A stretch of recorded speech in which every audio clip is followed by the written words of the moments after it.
And welcome back, everybody, to another episode of Music City Gold on the Penalty Box Radio Network. I am your host, Kyle. With me, as always, are my co-hosts, Daniel and Matt. Hello. Hey, guys. Got it, boys, finally. So if you're watching this video, we've been trying for a long time to actually get video to show up, and it's been like, it shouldn't be this difficult. But we've had like problem after problem after problem, and finally, hopefully, you now can not only just hear my voice, but you can actually see the face as well. You can actually see our faces. So we tried this at my house a couple weeks ago due to COVID. It's been a crazy start of the year. So we had a more relaxed setting there. It looked pretty good, honestly, on the video playback. But then apparently we had some settings that weren't exactly correct. And sure enough, the files just weren't lining up. So we're super excited to be able to put out this new format. So hopefully we can continue to grow and basically up our quality. Well, it seems to be the way with technology. You can always trust that technology is going to fail you, especially when you're setting up a new kind of setup or whatever. But what never lets me down is hockey, boys. It's been a rough week. I'm so excited. We had a little bit of an off week with the All-Star break, so I'm excited to get back in the saddle again and talk that sweet, sweet hockey. So what do we talk about first? So we've got a lot to talk about tonight, boys. We've got too much. We've got the Canadians. We've got the Oilers. We've got the Coyotes. Man. We've got the mid-season writers gave their I won't say mid-season writers, get that right there. Mid-season awards are given by the NHL.com writers if they were going with it. But I think the first thing we should talk about is the coaching carousel.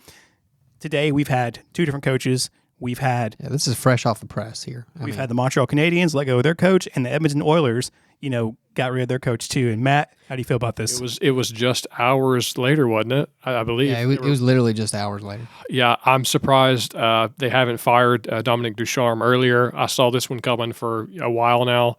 I'm glad they finally did it. Oilers, I don't know about that. I guess. I mean, they're like in desperation mode. So this is the top. They got Kane. They pulled Kane in there, which was a really sketchy, controversial move. And then so they're still trying to get over the hump. I haven't looked at the standings, but I think they're still outside of a wild card spot. So this is the next move to try to last ditch effort to try to get some magic going for the Oilers. So this is the crazy part. So I was looking up that the Canadians also only had 8 wins so far through the season. Can you believe that? I mean, this is a team that made the finals. Now, let's be honest. We've said this before. They squeaked in, and it was a magical run, and they probably shouldn't have been there to begin with. Okay? Oh, yeah. Let's just be honest. But 8 wins through halfway, I mean, that's like that's really bad, guys. Like, I mean, that's like historically low, so... That's like an all-time. I was having to say, it's really tough when you couch the terms of the Canadians were the Stanley Cup Finals team, and you're going to be massively let down after that season. I think a really better way to adjust your expectations is to call the Canadians, they really were a bubble team. They just barely got in. They were one of the last teams in, and so they were really kind of like a bubble team.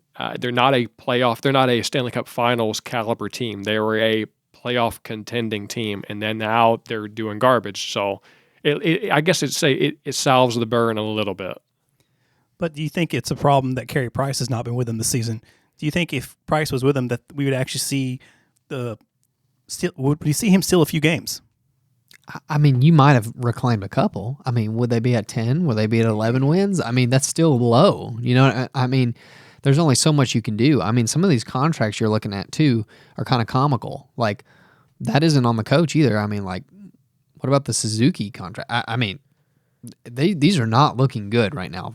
And then, of course, too, you also have, major injuries like Weber coming into play, too, where he's forced to retire, essentially. So I know there's a lot that has gone wrong for them, but also at the same time, too, like, I mean, he's won on every level that he's coached. So he obviously was pushing some buttons in the playoffs and got them motivated, but whatever he was saying was not working now. And, man, it's been a dumpster fire for the Canadians this year. Matt, what you got over there? Yeah, I was just looking at the Oilers just to confirm what I said. Yeah, they're currently 5th in the Pacific. And, yeah, I had another Oilers. point. Man, we're talking about the Canadians over here. I know. I got sidetracked. Sorry. Oh, no. Okay, I got an even better stat for the Oilers here. So the Oilers at the start of the season were projected to finish on average at 91.5 points. Okay. And this is at 1/3/22, by the way. This is timestamp. After the loss, they were projected at 92.2. So basically, this was updated today. The Oilers lost last night, obviously. They started their point projection off at 91.5.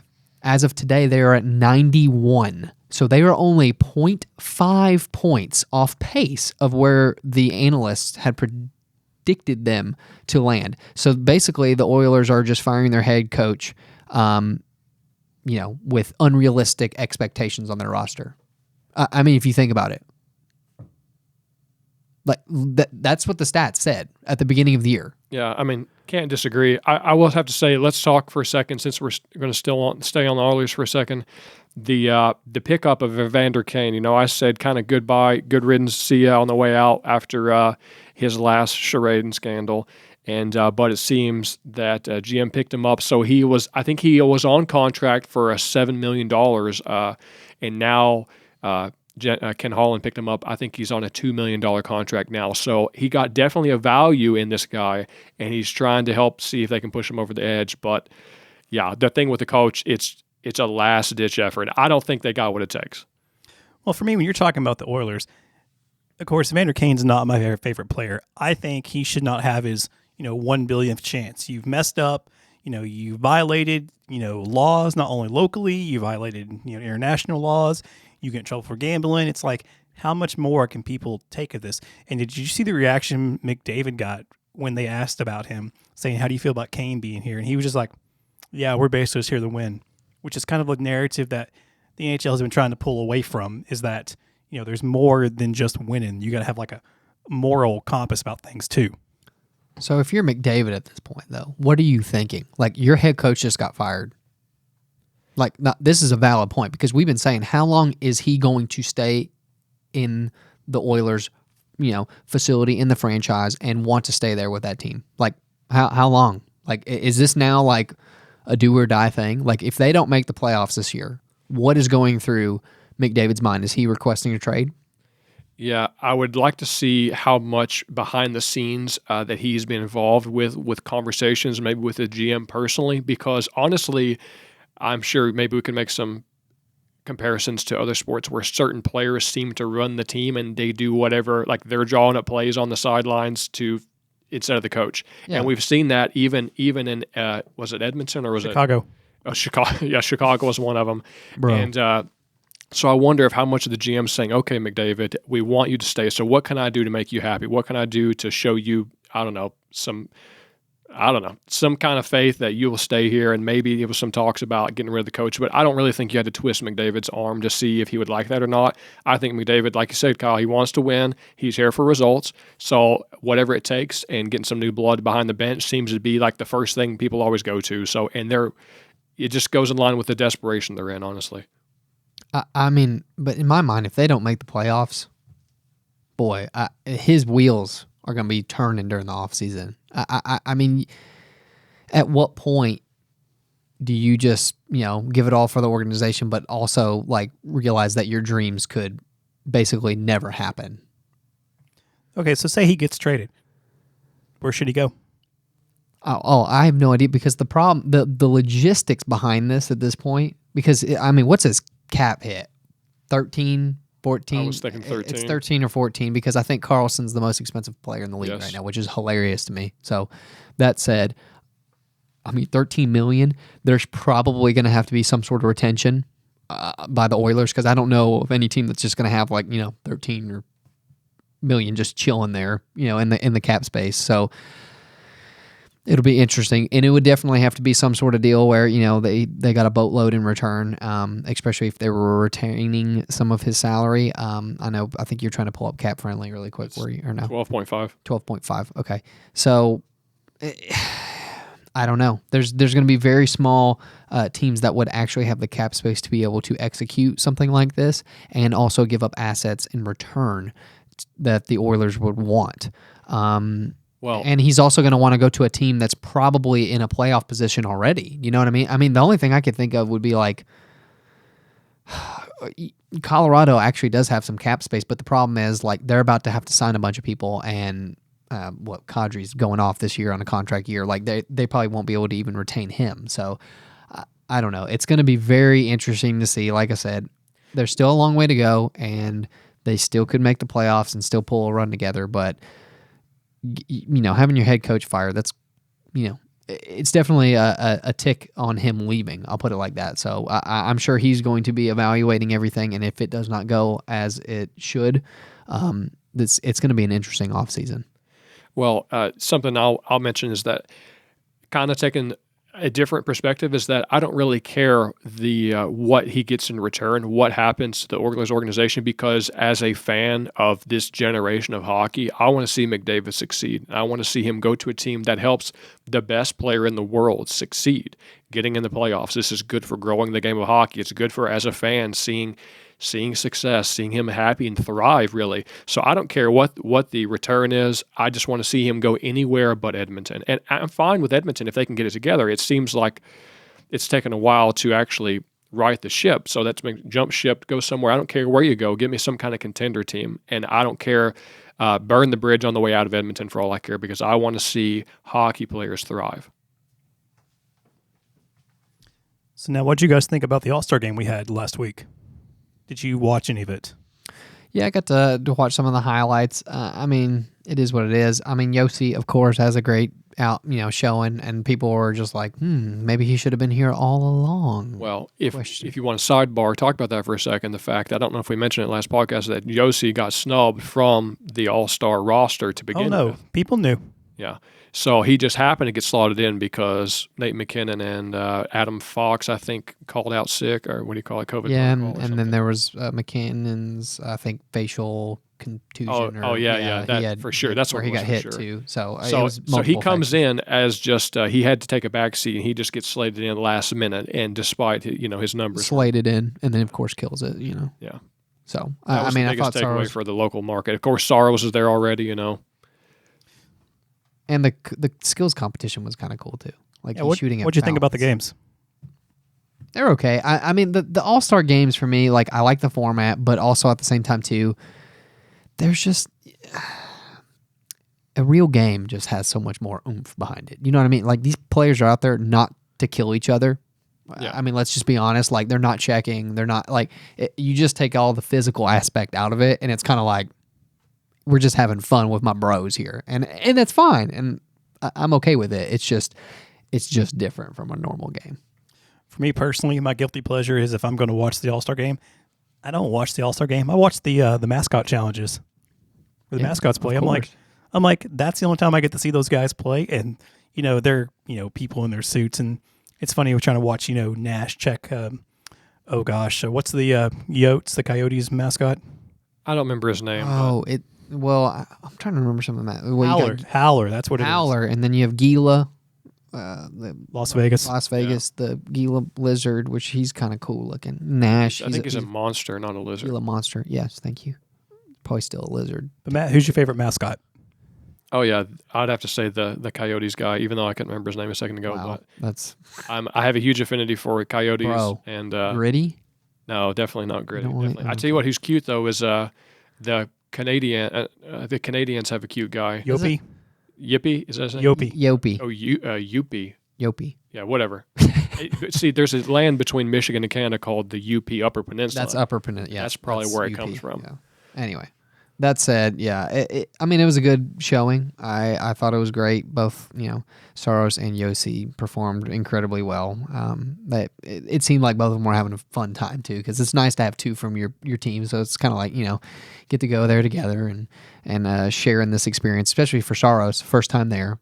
Yossi, this is fourth, so it's kind of like it's on autopilot at this point. Like, well, I'm just going to show up to the All-Star game every year because he has honestly been the best player on our team for the last several years.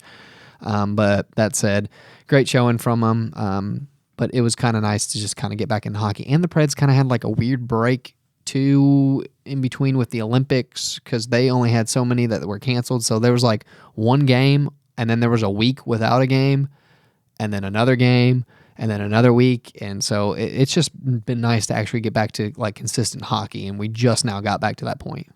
I tell you what, though, the thing you're missing, the big ticket item from the All-Star game, it wasn't the games itself. It was the skills competition, and primarily it was the Trevor Zegras blindfold move. Did you happen to see that highlight, Kyle? I did not, but I thought you Oh, weren't. I thought you weren't a fan of bro. Zegras. Come on. Well, let me tell you, it's taken the league by storm. It's the freaking Trevor Zegras show all across the NHL. And let me tell you, we always have the who's going to win the Calder debate. It just go ahead and give it to Zegras because he's catching fire across the league. Everybody wants to talk He's the about him. highlight reel. Like He did even a if blindfolded goal where he takes the puck on the stick in the air and does a twirly durl 360 Now, move.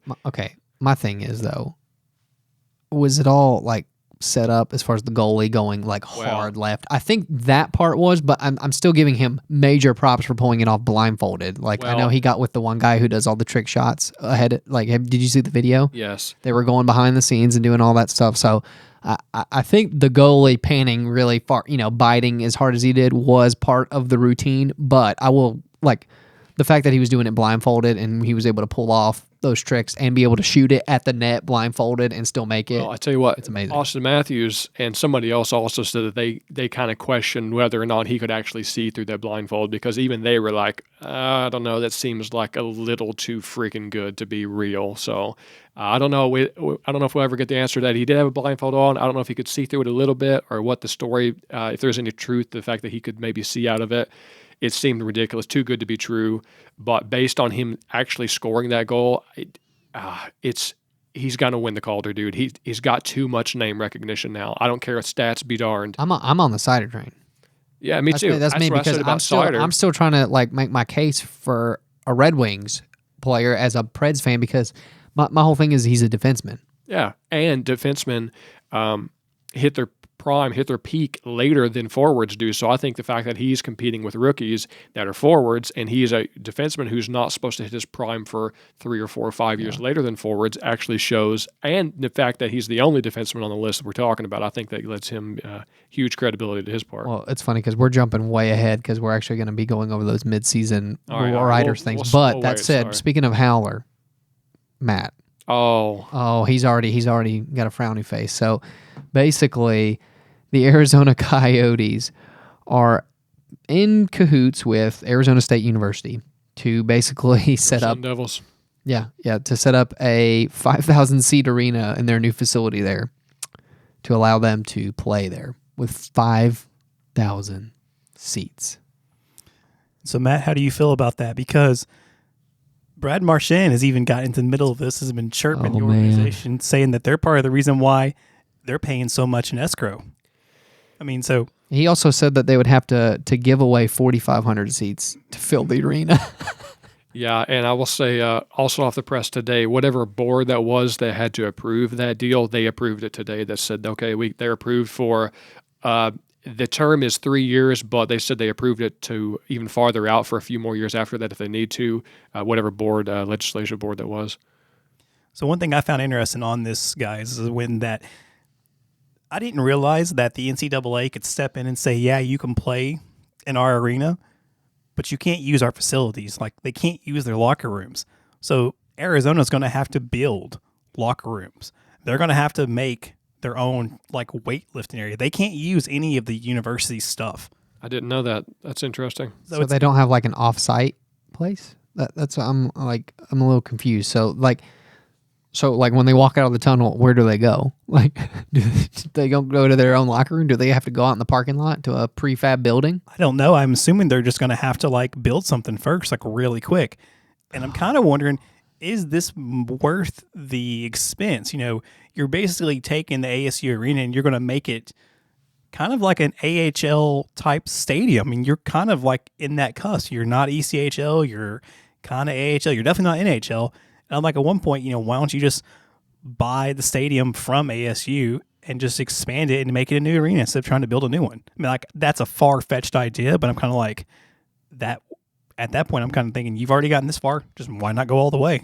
Well, that's an interesting idea, but I think there's long-term commitment issues with that idea. That's a long-term 15-year commitment, and we're talking about a 3-year plan, and now you're supposed to be building a building. But they've got 3 years to think about it. They haven't committed to breaking ground yet on any arena. They're just going to borrow this one. And I think that's a waiting period to really figure out what they're going to do about it. If they are going to switch markets, which they probably won't. But yeah, Bettman's really bent on them not moving. But he wants it somewhere in Arizona. And I would agree that they just need to be in a better strategic spot inside of Arizona than where they were currently. So we'll see, but I don't know. That's just it. That's super frustrating. But for me, the point is that everyone says that, look, you're doing all this work and you might as well just go to Houston or something. But you already have a team in Texas, though. I mean, I get it. But that said, I just can't. I can't see it happening. Like, if you go to Houston, like, how far is Houston from Dallas? I mean, do you know that, Matt? Like, no. I mean, it's got to be what, a couple hour drive, something like that. I mean, it would be almost like putting a team in Memphis for us. I feel like I don't know. It's one of those like. Well, there's 3 teams in New York, and New York's not even that size. Yeah, so. but also at the same time too, the population density of New York compared to, some of these other states, they can house it and fill it up every single night very easy. So I don't know. I just don't see Bettman letting go of them trying to get it inside of or letting it basically go outside of Arizona. I think honestly, just the city location would drastically help the Coyotes. And I think on that note, boys, we should just go ahead and get off the Arizona stuff because, Matt, I know you could spend your day crying about this, but let's talk about the mid-season awards. So these are the votes that are given by the NHL writers. So, yes, I know, Daniel, you're shaking your head no here. I was getting to it. The NHL season writers kind of do the mid-season awards. Things like the Jack Adams are given by a different group. The Hart's given by a different group. But, writers doing what they like to do, they kind of give their own votes. If they are going to be voting for the trophies, who are they going to vote for? And so, Matt, we'll talk about the Calder Trophy. Your boy, Trevor Zegras, got 67 votes. Your boy, Mo Sider, got 62. Your third boy, Lucas Raymond, got 59 votes. And then Tanner Jeannot, your, scrape the barrel boy, when you've got nothing else to fan for, is 23 votes. And I'm giving you a hard time because you have a very fond saying of calling everybody in hockey your boy. Yeah, that's true. I'll tell you what, I'm harsh on, I don't know if I'd say harsh on rookies. I'm harsh on AHL players. If you haven't made the show, I'm very harsh on you. But that being said, I really go for my rookies. Once you've proved to me that you've got legs for the league, I root for my rookies, my underdogs, especially my sophomores. That's really when I catch my stride. I love to root for the guy that's not showed up on anybody's map yet. So I have to say, boys, I'm really vested in this year's Calder Trophy. I have spent a lot of my life, a lot of yelling and speaking about the Calder, about these guys. It seems to be like a hot rookie class this year. It's not just because I'm really invested in this one. I'm invested in this one because of how hot the debate is this year. He's invested in this one because there's 2 Red Wings this year. It could be a case for 3 because you're goaltender too. Yes. So no, I fully get it. Because here's the deal. I'm on the Mo train, baby. Mo train in Motown. So right. My whole thing is, Zegras has been getting all this press. I mean, they're pretty awesome. Okay, like these are highlight level goals. I understand, but if you're looking at all the stats, still, like I know we talked about Jeannot also not getting the offensive zone time that Zegras and Raymond have been getting. Like it's almost like opposite. He's not getting power play time. He's also not getting. It's all the offensive stuff, all the numbers that win you an award for Rookie of the Year. You know what I mean? Yeah. So like Zegras and Raymond honestly have been getting more of those opportunities too. So my brain does not compute how Mo is also in the mix with these as a defenseman, and he's still not the forefront. And then on top of it, Jeannot is also in the mix with these people, also leading in goals, and not a prominent one. Like, I don't know. Once again, this goes back to the whole point. Everything is flashy nowadays. Who's marketing well? Zegras. Let's be honest. Zegras has marketed himself in a fantastic way to win this year.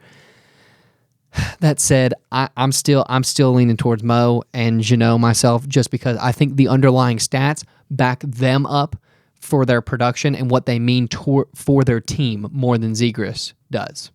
That's just my take. It might be a controversial one, but there you go. Well, it is a hotly contested one. You can make a case for all four of these people. You can probably go down the line to five. It's a great year. It's great expanding into the league and great marketability either way. And you get something from every team, depending on what market you're doing. People tend to go for the market that's closest to them. So we're in Nashville, so we tend to really like the Nashville players because we hear about them the most and they get the most amount of radio time here, what have you. So there's a lot of different markets that are hot right now for young contenders, and it's not just teams that are in a rebuild mode either. So it's exciting either way you slice it. So now we'll go into the Norris Trophy. So you've got Cale Makar, 71 votes. Victor Hedman, 59 votes. Rowan Yossi, who's already got a Norris Trophy to his name, is at 44 votes. And Adam Fox, who's got one to his name as well, 34 votes. Yeah, there's going to be some fantastic races this year, boys. I mean, this one's going to come down probably to the wire. I think in the end, Cale Makar wins, just purely based off goals. I'm sorry, but his goal numbers are they keep going up, and I don't think everyone's going to be able to ignore it. It's going to be so flashy and out there that regardless of the point total and regardless of where the actual defensive stats are, because we've gone over this before, that goal number is just going to be so eye-popping that they're going to give it to Cale. I'll have to agree. I'd say they probably give it to Makar as well. And if you look at the point spread, he got, 12 more votes than second place. And the interesting thing to note about it's just a halfway point, but these are the same NHLPA writers who vote in the end of the season for the award. Yeah. So it's really a good snapshot as to what they're thinking. And if you look at, I'm trying to briefly look at how close they're. So the Vezina Trophy, it was only separated by 4 votes. And this is separated by 12 votes. So that tells me that Makar has a bigger lead than comparable other things we're looking at. So I think he's one of the standout favorites. If you had to put a bet on one of the players to win in any category, I think Makar for Norris is probably the safest play. And we'll go over to the Vezina now, and that is going to be Igor Schisterken has got 50 votes. Schisterken. Yes, 50 votes for him. Andrei Vasilevsky has got 46 votes. Jack Campbell has got 45. Freddie Anderson, longtime favorite, kind of makes his way around the league, has got 37 votes for his season with the Hurricanes. And then our boy, UC Saros, has got 32 votes. And I think he should actually be higher because of how well he has done in helping the Preds be better than we thought they were going to be this season. This is not even close to me. The fact that he is 5th is unbelievable considering some of his underlying stats, okay? And the workload that he has done for the Predators this year. I'm sorry, I would put him and Schisterken as the top 2. Those are 1 and 2. And Schisterken has played 10 less games than Saros. Okay? So by just sheer volume, we have more volume from Saros and sample size to contend with. And he's still been lights out and at least given the Preds on a night in, night out chance to win. When's the last time you had a game where you're wow, Saros just wasn't really good tonight. It just, wasn't clicking. He has kept the games close enough to where they can win. Yeah, I agreed. Same thing with me. I think Saros should be higher, and it's not just because I'm a homer. And I think Schisterken probably is a little favorite, but this is a closer race for sure, and this is yet to be determined. There's not going to be a particular favorite going on at the moment for Vezina. I kind of want, if Saros doesn't win, I want Freddie Anderson to win because I think he actually deserves it. Well, yeah, but I don't think that's going to happen. I think, I don't know. You look at second place, it's really not so, I don't know, Kyle. Okay. I can go any way. Jack Campbell, Vasilevsky, Schisterken have a pretty significant lead currently over Anderson and UC Saros. I don't know how Jack Campbell is in this mix because according to Money Puck, Jack Campbell's 10th on the list for goalies for goals saved above expected. Literally, you have Igor at the top at 24.6, Anderson at 22.3, Bobrovsky at 21.8, and UC Saros at 19. Vasilevsky is actually at 17.4, and Vasilevsky is the only player that is remotely close to Saros in games played. He's 3 games behind Saros. So honestly, him and Vasilevsky have more of that similar sample size. You can argue Bob, he's got 32 games, but Igor has played 10 less games than Saros. That it's 10 more games that you can get absolutely hosed on, okay? I said give it to Igor. With a name like Igor, I mean, it's pretty. Yeah, it's a pretty. hockey name right That's there, like, bro. it's definitely a Russian name. But like, here's the deal. In my mind, it's the fact that Saros is fifth is mind-boggling to me at this point. Like all the stats, it doesn't make any sense. Like all the metrics, just throw them out. They are definitely looking at some of the bigger markets. But whatever. Just I let also it go. think it's interesting how Schisterken's in it because Lundqvist just yeah, got Lundqvist, his yeah, shocker, jersey yeah. retired, and now you got a Rangers guy up for the Vezina. When's the last time Lundqvist got nominated for a Vezina? It's been a few years, so Yeah, I think it might be an ironic hat tip to the Rangers here as a goodbye send off. Here's some legacy you're passing down to your boys. he has been earning it though. I mean, at least his I stats know, stats have been good, but like I said, it's just a lower sample size. So I'm sorry. Like we'll see where it pans out at the very end of the season, but right now, Schisterken and Saros are my two favorites. I think they have done so much for their teams too, respectively. I don't like to agree with you, but I think I do on this one. We've agreed almost all night on everything too. Yeah, even on the Red I Wings don't like stuff. it. I'm going to have to. Whatever you say next, I'm going to say the opposite. Oh man, I'm really gonna throw this one straight towards Matt's wheelhouse, so he has to. No, Since you want to talk about, let's talk about the next trophy we're going to talk about, which is the Hart Trophy. So in first place is Alexander Ovechkin with 74 votes because the man's having a season, and I'm right up there with him and you're voting for him. Next is Jonathan Huberdeau, all the way at 43 votes. I mean, so far this looks like it's Ovechkin's to lose. Connor McDavid gets 42 votes, and Leon Draisaitl gets 20 votes. What's up, Matt? They're disrespecting Draisaitl over there. Yeah. Ovechkin has so much fanfare. Huberdeau's not going to get it. Oh, look at the spread, Kyle. So I have to see it. I didn't have it on my phone. You got to see it. The spread is 31 votes from Ovechkin to Huberdeau. It's a freaking runaway. Sorry. This is the one to bet on. Ovechkin for the Hart for sure. Huberdeau won't get it because, like I said, between him and Barkov and whoever else wants to play in Florida, they always get snubbed because nobody cares about Florida. It's Ovechkin's show all day. Connor, McDavid, and Draisaitl are a 1-2 punch. They're not going to get it because whatever votes you are going to give it to an Edmonton player, they're going to split the votes in half between Connor and Draisaitl. So definitely Ovechkin's show on this one, Kyle. And, we're giving him some more accolades on his way out the door. He's got maybe, 3 years left. We're giving him some more accolades on the and maybe the best season of his career. It's Ovechkin's show, baby. Yeah, I mean, Ovi has 59 points right now. I mean, he's not OV rated. He is absolutely killing it. I mean, it's one of those for the team. He has meant so much this year. I mean, there's no one even close on the team for the Capitals. I mean, that's the thing. Kind of to your point, Matt. Like you have two players from the Oilers. Okay, like they're both going to put up monster numbers. They're probably both going to hit 100 again. Like that just is what it is. Okay. Like it's like routine for Draisaitl and McDavid to do this. But the fact that Ovi's doing this and carrying that Caps team, I mean, he is carrying them. Hey, you could also see Fleury join them too at the end of the year. Could you imagine that?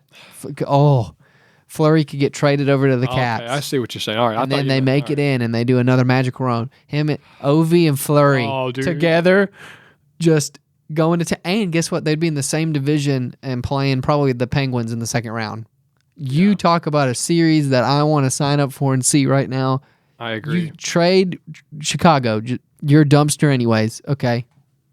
Let's not even get into the whole press conference the other day. That was that was an all-timer. All time. If you haven't seen it, go look it up.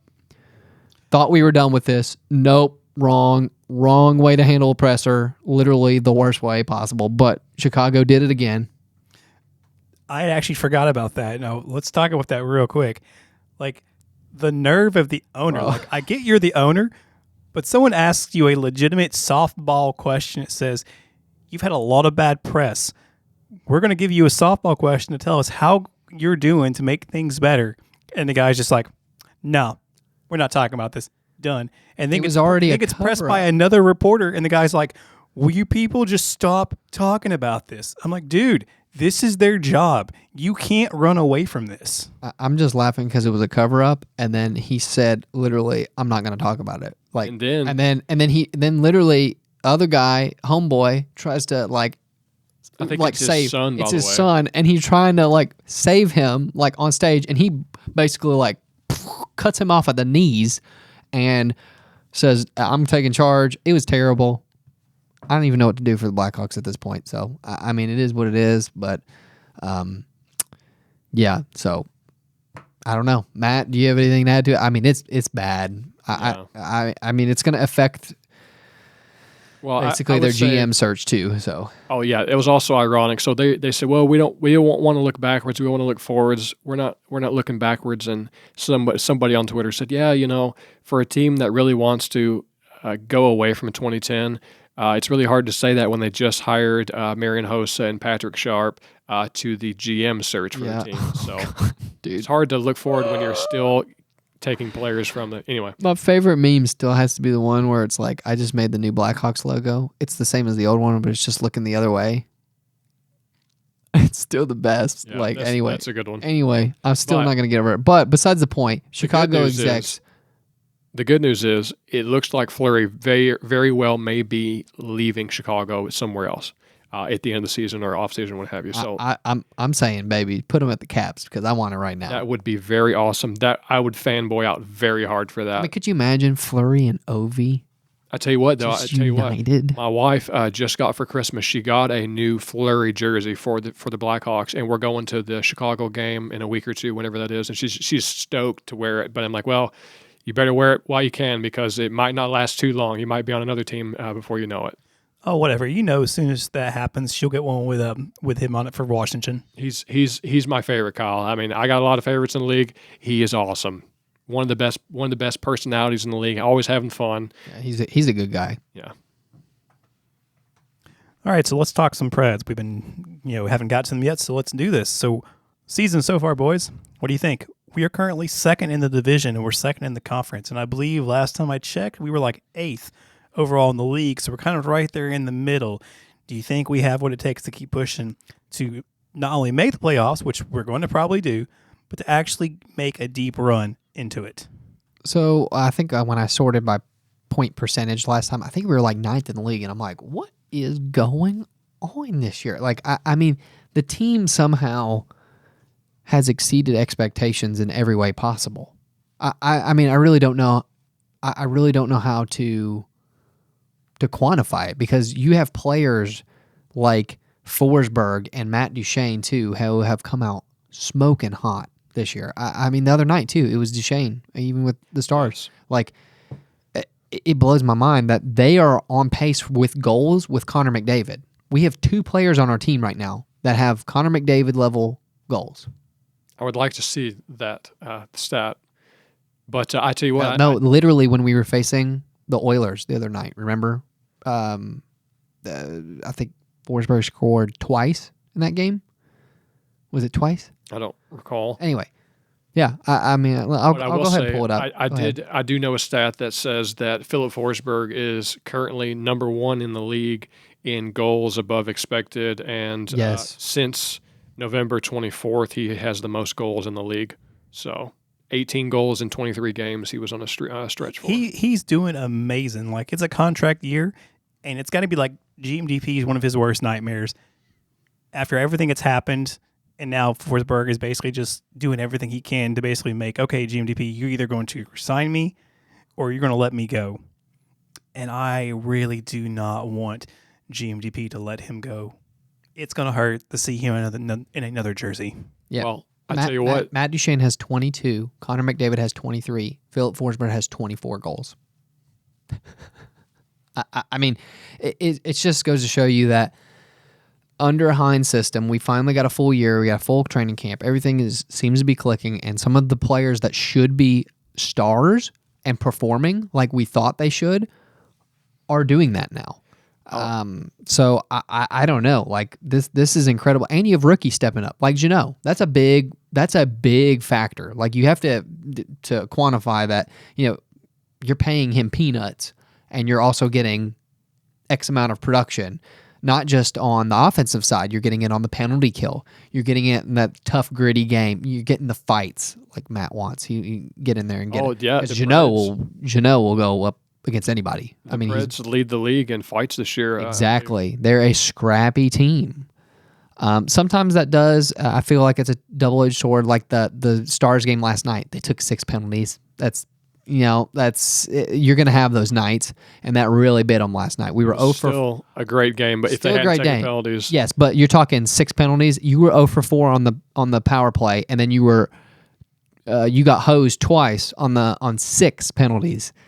You take half those, and it's a different game. You know what I mean? Like it's the game right there. But like I said, it is a knife that like you're trying to balance everything nice but yes, we are a scrappy team. Like that is the identity that Hines has set up. He says that almost every press conference now. I don't know how many times he has said in a press conference, this is our identity. We need to establish it. He wants close, tight games. And that is the key, is if he knows that Saros is going to be back here giving us great goaltending, which he is, he knows that he can do his plan and have a close game, which gives us a chance to win every single night. And the Predators have been doing it, even with a ton of rookies in the lineup. I'll tell you what. It blows my mind. Something else that's crossed my mind lately is I might be turning a corner on my opinion on John Hines. Yeah. Somebody made a point that said, what was he known for? Wasn't his USA Hockey? Yeah, USA Hockey Development League. Yeah, so you're seeing like his development of maybe a Tanner Janot. Somebody also made the point that he coached Taylor Hall to his Hart Trophy winning season when he had his best season of his career, and that was under John Hines. So I might be starting to turn a corner that maybe he actually is developing players. He switched so and so off to the wing. He's working a little bit better. Yeah. Duchesne's been my favorite player this year for the Preds. Maybe Janot, but everybody knows Forsberg's good. But Duchesne has popped off way more than what he had been, and I just think that speaks to the testament of maybe a John Hines system after all. So we're talking about John Hines' system here. I want to say this. I guess my question I'm going to ask is, do you think the Preds are going to have a spat of regression? Because they did just a little bit, and they picked it back up. But do you think the Preds can keep playing at the level they're playing for this long? Because we'll take, Philip Forsberg here. He's getting paid roughly about $6 million. Market value for him, that Dom at the Athletics says, is he should go for about $10 million. Then you got Duchesne, who's making $8 million. He's being market value is about 9.5. No way. I feel like, honestly, I feel like that's low because if you're watching a Predators game, to Matt's point, Duchesne is popping off the screen. And I'm sure Matt will back this up. Like, he is so strong on the puck this year. I don't know what has gotten into him, but you see all the moves he's making, and he's basically extending zone time and giving players more opportunities. And I don't know how many power moves he's made to the net this year where he's looked super dangerous.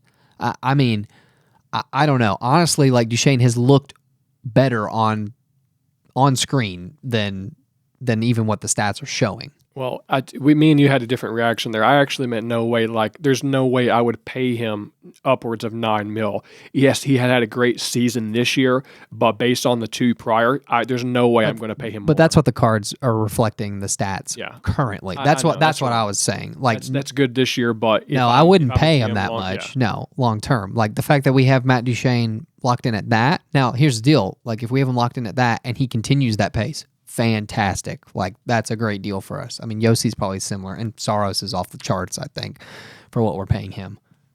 But the question still remains, can they keep his level of pace up? Because, we've always talked about you want teams to kind of hit their stride at a certain point. Excellent point. We're middle of the season. We're doing great. I don't want us to, keep the stride and then go in the playoffs and then immediately just tank and get kicked out of the first round. Because it's a given. Unless something happens, we're going to make the first round. But I don't want us to hit that first round and struggle to get out and then get to the second round and get bounced. And we go, what happened to the season? I mean, there was that one streak where it was like 8-game win streak. That's pretty smoking hot. Okay, like I think the Penguins had like 1 of 10 this year or 11. Like, it was pretty good. And Colorado had like a 14-game home win streak. Okay, like there's been some really good streaks 18. this year. So that said, I think there will be some, but you've already seen some of it. Like, that streak was a while ago, and we've been kind of like in this back and forth a little bit, but we're still hitting that probably, 0.65, 0.63-ish range of win percentage, which is going to get you in the playoffs. I mean that's the thing though, and I saw people arguing on Twitter for Poyle to make moves, like to actually start like honestly acquire something to make a playoff push this year, and I'm like, I don't know if I'm still there yet. I'm like, you're still getting this production without adding anybody. Why are we still trying to go add another piece to the puzzle and then give away some of our assets for yet another run when we could just keep restocking? I mean, I saw it. Somebody said, oh, well, we can get a bottom third defenseman, which valid point. I would be okay with that because it would probably be smaller. But someone also said something about a top two line forward to pair with Johansson. And I was like, no. Why would we do that at this point? Like, this team is far exceeding expectations.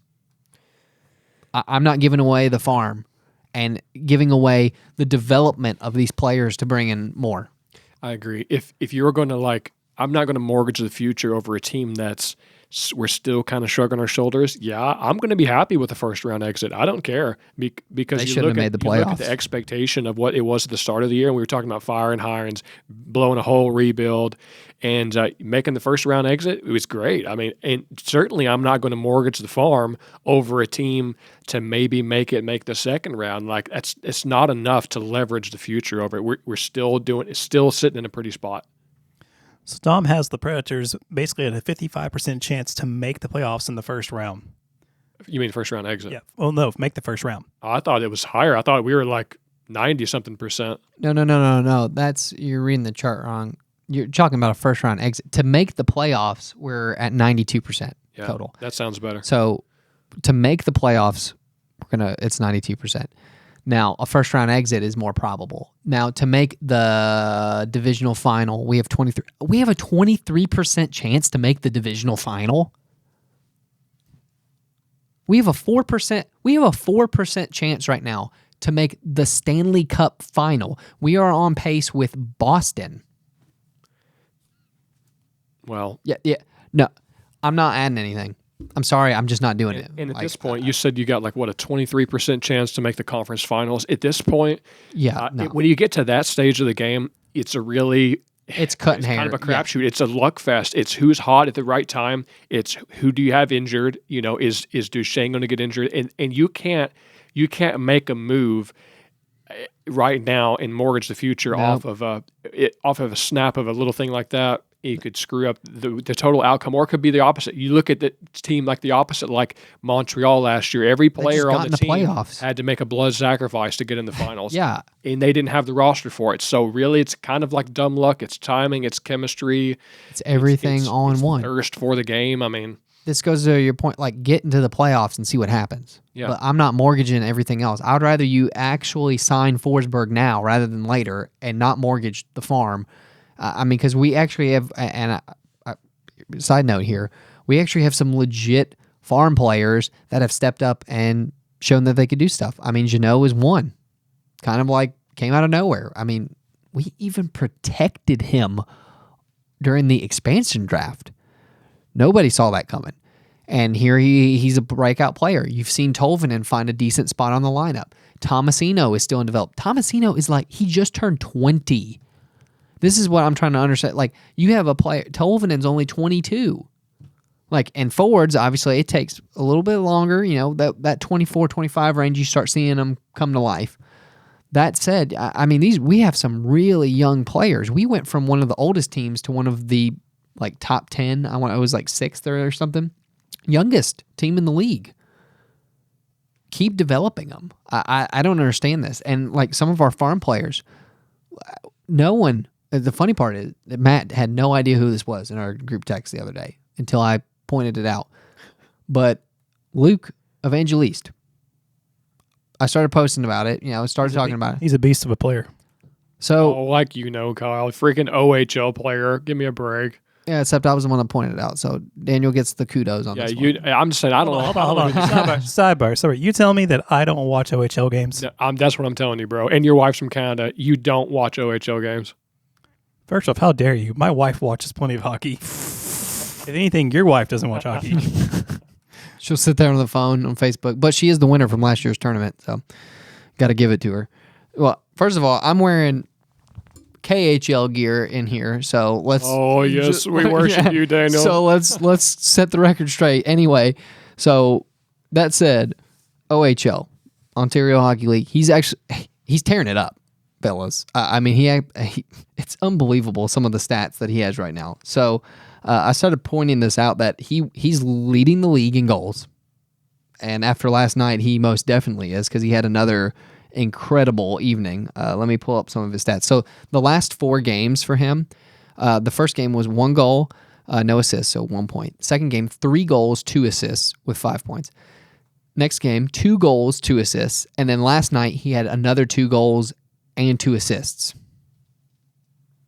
He has 34 goals in 32 games. He's above a goal per game average at this point, and his points per game average is 2.13. And he's already got some AHL experience too. Yes. So that said, Preds have to be pretty excited, especially with where they drafted him at and where he is at amongst the other OHL players that were drafted higher than him. That's my whole point, is like the farm system has been really good at, basically this is the scouting team. They've been really good at picking really good value players here recently for the Preds, and you're going to see it pan out. I mean, Tomasino was one of them that it kind of, was a little further down. They picked him. He's been great. He's 20. He made the team. He made the team when he was 19, by the way. I mean, but it is important to note that we do have players out there that, could also make the team in the next couple of years as well, and still adding to the youth movement. So I'm not trading off future assets at this point. I think we're good at where we're at. I think it's good to be realistic with your expectations. The Preds fans are hot on the hype train right now because of, look what we're doing compared to what we should have been doing. We got a chance. We got some hope. Yes, but tether your expectations. You're not in your cup window, as it were, so you don't need to leverage your future when you're not in your prime target to make it happen. So you have to notice when you have the chances. So you're doing great right now. That's good. But don't go crazy. Just be happy and ride the wave while it lasts, because to Kyle's point, you are bound to have some regress, and you really haven't had any injuries this year. You're bound to have some injuries happen. You need to try to catch your stride later in the year. So just ride it while it lasts. And so, Matt, on that note, as we get ready to close the episode down, do you have any stats for us? Because it's been a while, and I figured you've probably got some. Yeah, I got a couple things that we can talk about, Kyle.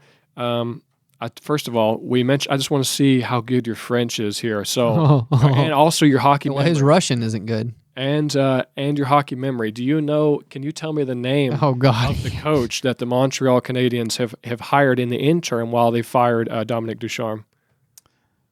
So hold on. Let it roll off the tongue, baby. Let's just hear it. Come on. Famous player now. Martin St. Louis.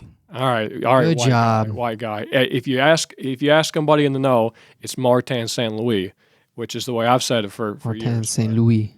But to be fair, when they first said his name, the way they said it, just St. Louis, and they just had St. Louis, your first thought was, I didn't know St. Louis got a new coach. Yes, but anyway, it goes to show how far back your hockey knowledge goes, because he was a big player for a bunch of years. A little tiny guy too, but he's French, obviously, and the Canadiens have the stipulation where they have to hire a French-speaking guy. So he probably won't last. He probably won't coach next year. He's just an interim guy. They gotta have a face to behind the bench right now. So also the Flyers had a 13-game winless streak, which is horrible. Yeah. Poor Ellis. Ellis is just. I mean, they had high hopes for that team this year.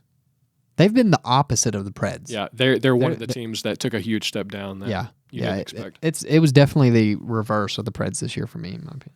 And to your point, Daniel, it was actually 18 straight wins at home that the Avalanche had, which is like, let's see here, that's the 5th best all time. Who killed their streak was the devilish Arizona Coyotes ended that 18-game streak. And we know how you feel about how the Coyotes always come in and just crush like they always Giants, do. Bro. I told you. They always show up for the big game. That's it. You should just put them in Stadium Series games only, and they would win every single game in a season. Yeah. They show Sorry. up, man. I don't know what it is. It just is what it is. Every other game they're going to lose, but. And, well, we haven't talked about my boy, Brad Marchand, my real boy here. Oh, man. Got a 6-game suspension for what I call a pillow fight. Barely touched him. I don't know if that's honestly the case, but go ahead. He gets in a scrap and basically punches Tristan Jarry in the helmet in the face when he's next to the goalie. And he goes down the ice, and then after, the referee's wrangling him up to go to the box, and then he gives him a whack to the head with a stick after that.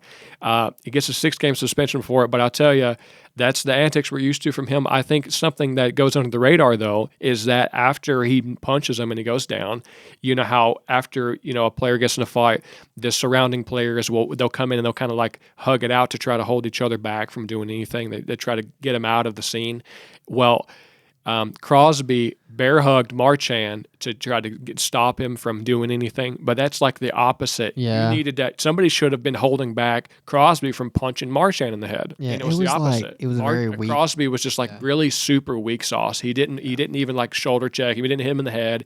He didn't crotch check him or anything. He just kind of like there. It's didn't okay. push Subban's face into the ice. Yeah. Yeah, he didn't do anything. So people are like, well, they're buddies, so maybe he didn't want to, I don't know. It was really weak. And somebody just pointed out that just goes to show you how weak the Penguins are this year.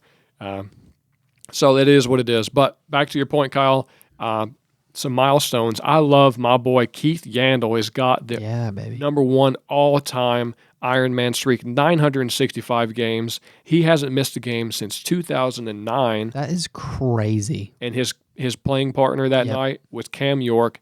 The last time he missed a game was when his playing partner was 8 years old. Yep. So what a boss. And it's something about defensemen, they're rough and tough, but they last the longest, man. They're Iron Man, dude. This is through COVID too, by the way. Yeah. This is impressive. What a streak. This was the same guy. I forget, when he got traded, he was going to miss the first game. I don't know, maybe they had a new coach or just because he got traded, and he was going to sit the first game of the year, maybe last year or something, and they were like, no, he's like the leading Ironman streak. You can't set him. So whatever it was, I forget exactly the details, but they ended up slotting him in last minute because they're like, well, we can't break this guy's record over to some kind of a formality. So, and here he is today, a year later. Now he's a number 1 Ironman streak of all time. And not only did Henrik Lundqvist's name get put in the rafters, but Tuukka Rask has officially announced his retirement due to injury. And Tuukka Rask all-time save percentage sits at .921, which is tied for 3rd best all-time in save percentage. He's a phenomenal player. Sad to see him go. That's 2 good ones this year that have gone out because of injury.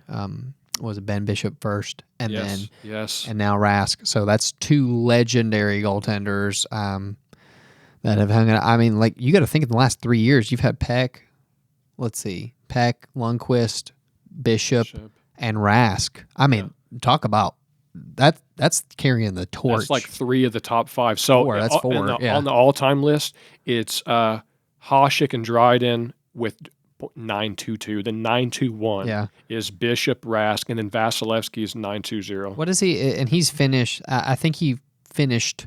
Sorry, no pun intended. Like 3rd or 4th on the all-time finish list. I know Peck's number 1, but I mean he's up there as far as finished goaltenders too. I want to say I looked that up the other day too. I can look that up. Go ahead. And I think we mentioned it last time, but Saros actually is like tied for 3rd on the all-time list. He's got a 921 as well. So apparently that's the peak, bro. It's 922 or 921 for goalies. You can't get any higher than that. So yeah, it's pretty impressive if you're up there, even at that point. I want to say though he was, I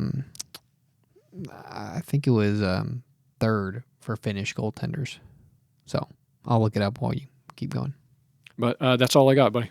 Oh, well, thank you. You just threw that one back over at me really quick. So he is 4th. He is 4th all time for Finnish goaltenders. So he was behind Lehtinen and Kiprusoff. And, obviously Peck, because Peck's number 1. But I think we kind of know that those days might be numbered if Saros continues this pace, because I think there'll be a second one going up in the rafters for the Preds, and that would be pretty interesting if it was both Finnish goaltenders. So I could see, besides Pekka being in the rafters, I could see Yossi going to the rafters. Yossi for sure will go. Saros, If Forsberg stays, Forsberg will definitely go up. You know he will. He will because he'll have all the goal records, Matt. Okay. He will because He'll be the franchise leader. he'll be all the franchise leader for all that. So I'm definitely going to say that, and definitely Yossi because he already owns some of them. And then it'd just be interesting because Saros might be up there with Peck, which would be like father and son in the rafters, which would be precious. So. And Daniel, on that note, what games we got coming up? Yeah, speaking of the Raptors, so the next game is against the Jets. So always a fun, rowdy game. Hopefully we have Fight Night Part 2 or whatever 3 we're on. I don't know. I just want another good one. It's always 500. It's always a good rough game. Then we have Washington next week on I'll the be 15th. there too. I went to the Detroit game. Was it 2 or 3 weeks ago? And I'll be at. That was the game you were talking about, not the Flurry game with the Chicago. So you're going to the Washington game. And the Blackhawks game, whenever that is. That's later on. Month, but yeah, that's what down the road there. Then we have Carolina away on the 18th. The schedule is kind of really it's very light for the Preds this month as other teams are catching up from the Olympic break. We have Florida Panthers. I mean, this is not an easy stretch here. Florida Panthers on the 22nd, and then finally on the 24th, 2 weeks from now, it is going to be the Dallas Stars at home for Pecorine's retirement game. Matt and I will both be there. Yes. Might be shedding a tear. That's going to be a very emotional night for a lot of people in the crowd. I mean, I think we briefly talked about it too. It's like this is our first banner raising. Like what a game to go to. I mean, even as someone who's a Red Wings fan, you got to put this is our Gordie Howe going up in the rafters. This is the Preds. It's the Preds equivalent, like what he did for us. So. It is going to be an emotional night. I might shed a tear. It's going to be. I'd be okay with that. I tend to be really stalwart, but I don't know. But Matt, I'm really emotional about my hockey legend. Matt, bro. the legends though have a soft spot for Matt. So if I look over and there's just a tear coming down, we'll get it. I might have to video it. Yeah, we'll get it on camera. An all timer. But no, it's going to be special, and I'm sure they're going to go all out because seeing the Lundqvist send off, it was great, by the way. But seeing all the stuff that they did for him. I'm expecting quite the fanfare for the night. I'm going to want to be in my seat early because there's going to be quite the celebration. I'm hoping for a statue. So we'll see. A statue would be amazing. I mean, I don't know what I would do if there was a statue of Pecorine out front. That'd be cool. It'd be fitting. It would be cool. Yes, it would definitely be cool. It'd definitely be fitting. That would be like the next bachelorette party thing. They go take pictures in front of. No, Kyle, don't even put that idea out there. No. Those pedal taverns can just keep on pedaling right past Peck as he's waving with his glove. So, and on that note, guys, this has been Music City Gold. Thank you so much for taking a listen to the episode. If you like us, you can find us on iTunes at Music City Gold. You can find us on YouTube at Music City Gold, and you can also find us on penaltyboxradio.com. Until next time, guys, we will see you on the ice.